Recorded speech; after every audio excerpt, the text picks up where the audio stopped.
लाडकी बहीण योजनेअंतर्गत येणाऱ्या लाभार्थी महिला भगिनींसाठी अतिशय महत्त्वपूर्ण अपडेट. कारण लाडक्या भगिनींना विविध समस्यांचं निवारण करण्यासाठी टोल फ्री क्रमांक हा अपडेट करण्यात आलेला आहे.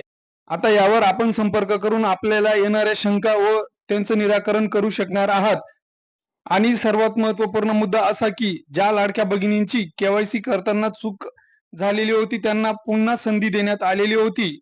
आणि याच संधीचं जी अंतिम दिनांक काय आहे या संदर्भात आज आपण या व्हिडिओच्या माध्यमातून थोडक्यात माहिती घेण्याचा प्रयत्न करणार आहोत. आणि सदर संधी ही तुम्हाला केवायसी दुरुस्ती करण्यासाठी शेवटची संधी असणार आहे, त्यामुळे व्हिडिओ पूर्ण बघावा. तर ई-केवायसी दुरुस्त केलेली असून उर्वरित लाभार्थ्यांनी लवकरात लवकर दुरुस्ती प्रक्रिया पूर्ण करावी. दुरुस्ती करण्याकरता शेवटची जी दिनांक आहे ती अंतिम मुदत 31 मार्च 2025 आहे. आणि सदर लाडकी बहीण .gov या वेबसाईटवर जाऊन तुम्ही केवायसी करू शकणार आहात. तरी लवकरात लवकर आपली केवायसी दुरुस्ती करून घ्यावी, जेणेकरून तुम्हाला लाडकी बहीण योजनेचा जो लाभ आहे तो मिळणार. धन्यवाद.